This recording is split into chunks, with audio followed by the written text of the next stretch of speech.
Welcome to this presentation on emotional exploration and the eudaimonic gameplay experience by Tom Cole and Marco Gillis from the Computing Department of Goldsmiths, University of London. Hi, I'm Tom Cole and I'm going to be your guide for the next few minutes. The full paper in this abridged presentation is about our emotional engagement with video games, how we can understand it better, and then how to diversify and deepen that emotional engagement. We're specifically interested here in the mixed effect reflective eudaimonic emotional experience arising from video gameplay, how it looks and why people seek it. We use grounded theory methodology to go looking for some potential answers and then discuss the implications of these answers for further research and design. So there are two main contributions of this work. First, the concept of emotional exploration, which helps explain why players would seek out and how they experience eudaimonic gameplay content, and suggests how developers can think about designing for this experience. And second, a rationale and description of the eudaimonic gameplay experience and why it's different to other established concepts such as the eudaimonic entertainment experience. So let's get stuck in, shall we? There's a fair amount of work on this mixed effect experience in different fields to draw upon. Mixed effect here means a combination of positive and negative emotions in one emotional experience. And these are usually associated with eudaimonic and meaning-seeking gratifications and modes of entertainment. We coined the terms emotional and functional challenge in a previous study on avant-garde and core video games, and the idea of emotional challenge and adjacent concepts have been further investigated and developed by several other HCI researchers who are discussed in our paper. But we still really wanted to know what was going on during emotional challenge. We felt that ourselves and others had not yet provided an account for why players would seek emotional challenge, how they experience that challenge, and less to say than we would have liked to have seen on how to design for this kind of mixed effect experience. So we went looking for answers by using grounded theory methodology. For those familiar with the methodology, our approach is detailed in our paper, but our top level is it's a combination of constructivist and classic grounded theory and not Straussian. We conducted a series of 26 interviews primarily using instant messaging clients. Like all grounded theory practice, data collection and analysis was simultaneous and interleaved. Each interview was coded and analysed and developed, and the developing concepts and categories and theory we used to determine recruitment for the next interview until we reached theoretical saturation. So our core concept was emotional exploration. So what is emotional exploration? And how is it a useful theory?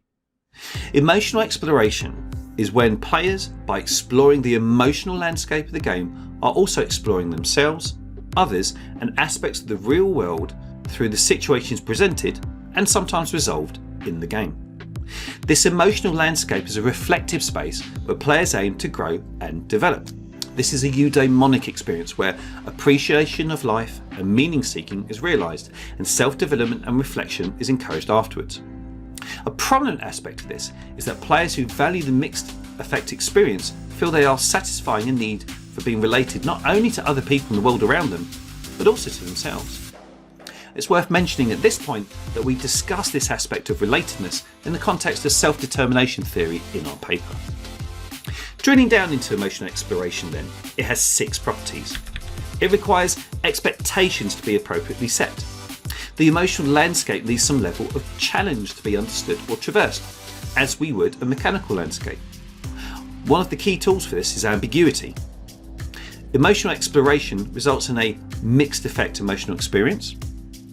The data here suggests that the emotional experience is potentially more powerful than that experienced in other media due to the player's participation in the diegesis and a certain level of interactive vulnerability. Finally, emotional exploration satisfies the need for relatedness in the player. Each of these properties is discussed in detail with supporting evidence in the full paper. But another way to think about it is this. We need to build an emotional landscape and give players the tools to traverse that in the same way that we do with a mechanical landscape. We need to provide an emotional possibility space and not just a mechanical one. So that's emotional exploration. But what of the eudaimonic gameplay experience? Well, the eudaimonic entertainment experience has already been defined and discussed in the field of media and communication studies, and the broader concept of eudaimonia is being discussed in various different fora, including HCI. But our evidence suggests that the mixed effect experience from playing games is qualitatively different to that of consuming films, viewable media or literature. This is due to the interactive dimension of video games, the ability to act on and move within and on the diegesis in games.